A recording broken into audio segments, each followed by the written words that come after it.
Maya awoke before dawn to the soft hum of the city streets, slipping a warm woolen scarf into her tote bag as she headed out the door. Every morning she made a detour to the small park, where an elderly man sat on the same creaky bench, his thin blanket barely fending off the morning chill. Without fail, Maya handed him a sandwich, a hot cup of tea, and a folded note that read, "You matter." It was a quiet ritual, just small kindnesses, she thought, but in their simplicity lay her hope for offering dignity to someone so easily overlooked. At the office, Maya's colleagues treated her routine as an oddity. Whispers followed her down the hallway. Why waste good food on a nobody? She overheard laughter when she changed out of her coat during lunch breaks. Playing social worker, one sneered. Even her closest friend rolled her eyes when Maya sent another anonymous gift. They saw a frail man deserving nothing, and they pitied Maya's naivete, convinced her actions were little more than misplaced charity. Yet each morning, Maya reminded herself that a single act of compassion, repeated day after day, could quietly reshape a life. The man on the bench was called Elias, though Maya didn't know much about him beyond the way his eyes glimmered when she spoke of suns and seasons. He never offered details about his past. He seemed almost relieved to carry only the burdens of the present. Some days he was too weary even for tea, nodding wordlessly before retreating into his own world.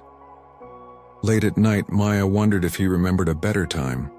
If this life on the fringes was an exile he had chosen or one forced upon him.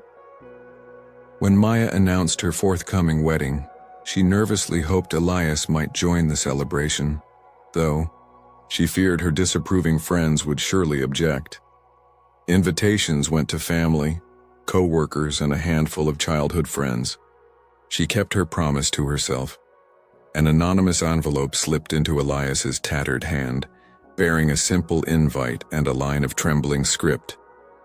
"You are invited, because you made me believe in kindness."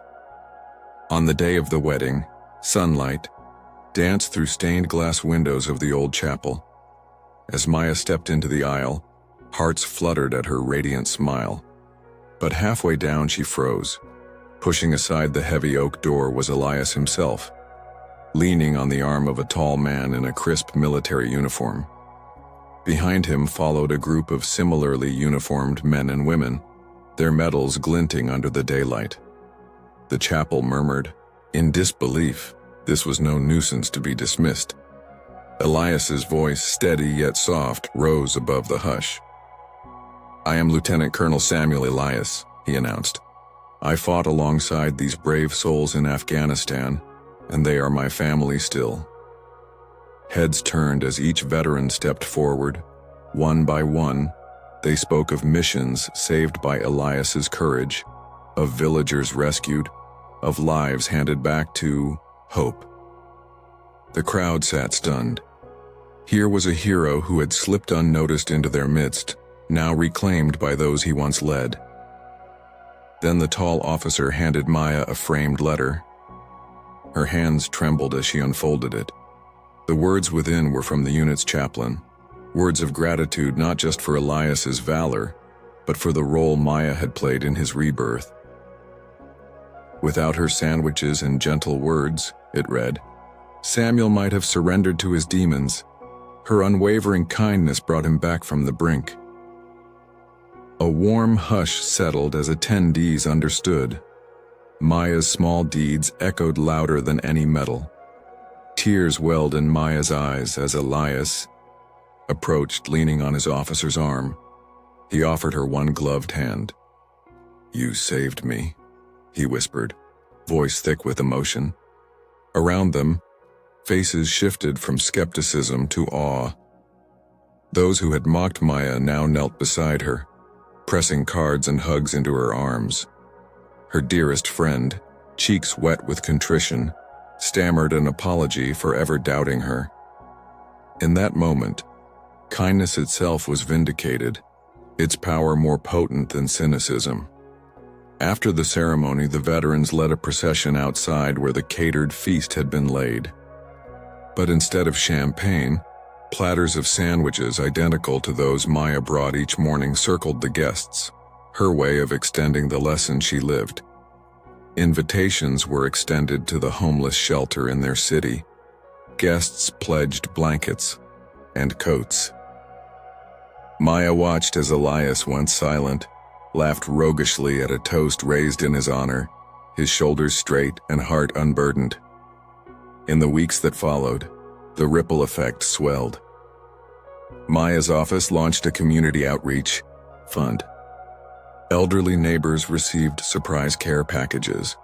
Strangers on the street began leaving cups of coffee by park benches. And at the shelter, Elias returned, not as a guest but as a volunteer, sitting beside those he never wished to forget, offering hope in his own quiet way. Maya often walked through that same park, but now she was joined by a small army of friends and colleagues, bearing scarves and smiles. They knelt beside those benches carrying the memory of a wedding that changed how they saw worth, and the small hands that lift another soul. And as the sunset painted the sky in rose and gold, Maya and Elias exchanged a simple nod, an acknowledgement of the extraordinary power nestled within ordinary acts of kindness. In every shared sandwich, every folded note, they found proof that even the smallest gesture can illuminate the darkest corners of a life, guiding lost hearts back to light.